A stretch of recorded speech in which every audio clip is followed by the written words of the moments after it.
The Slave Who Came Back. A Haunted Plantation Horror Story. Part 1.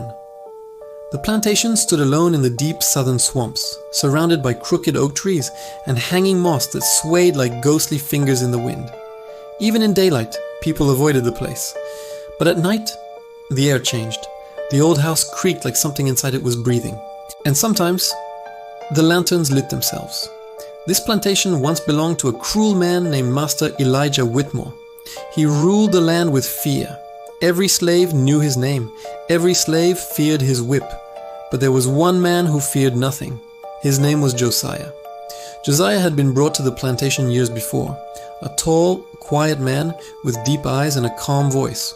He rarely spoke, but when he did, people listened. The other slaves said Josiah carried something powerful inside him. Faith.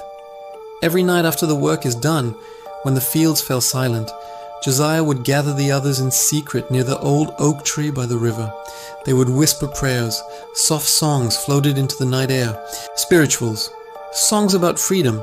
Songs about crossing rivers and walking through darkness until the light finally came. Josiah would always end the gathering with the same words.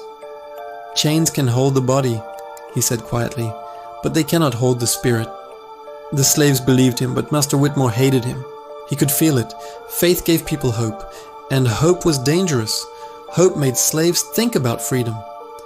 One night Whitmore watched from the porch as the workers returned from the fields. His cold eyes followed Josiah. "Something about that one," Whitmore muttered. The overseer nodded.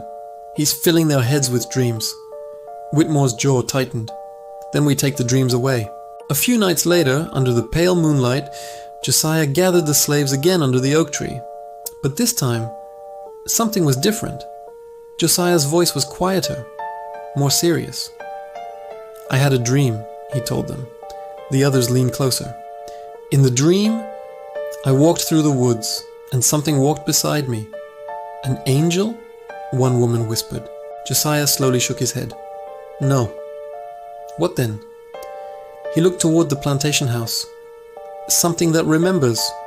Before anyone could ask what he meant, a voice thundered through the darkness. "There he is!" Lanterns burst to life. Dogs barked. Men rushed through the trees. Slave catchers. The overseer grabbed Josiah by the arms. Whitmore stepped forward slowly, smiling like a snake. "So," Whitmore said softly, "you're the preacher." Josiah stared calmly back at him. "I only speak truth." Whitmore's smile vanished. "Truth?" he spat. He turned to the others. "Take him to the yard." The slaves were forced to watch. Whitmore wanted them to see what happened to men who gave hope. The whip cracked through the night air. Once. Twice. Again. Josiah never screamed, even when blood ran down his back, even when the others cried and begged Whitmore to stop. Whitmore leaned close to him. "Where is your God now?" he whispered.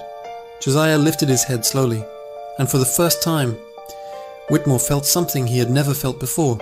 Fear, because Josiah was smiling, and his voice came out calm and steady. "He is watching." Whitmore struck him again, but Josiah spoke once more. "And when I am gone," his eyes locked onto Whitmore's, "I will still be here." Whitmore laughed loudly. "You?" He gestured to the guards. "Throw him in the shed." That night, a storm rolled across the swamp.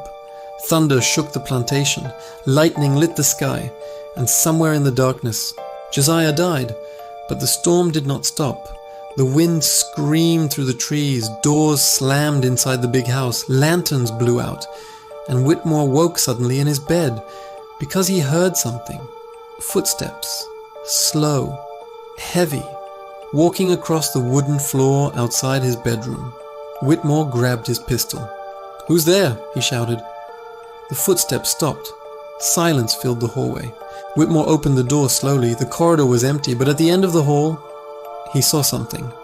Wet footprints, leading down the hallway, bare feet, and each step left behind dark stains on the wood.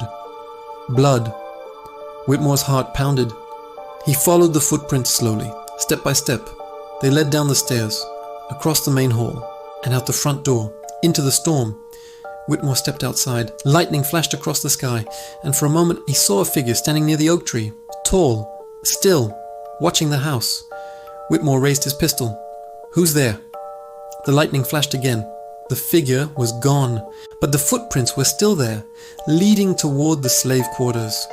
Whitmore whispered to himself, "That man is dead." But the wind carried something across the plantation, a low voice, soft, like a prayer drifting through the storm. And in that moment, Whitmore realized something terrible. The plantation had a new master, and he was no longer alive.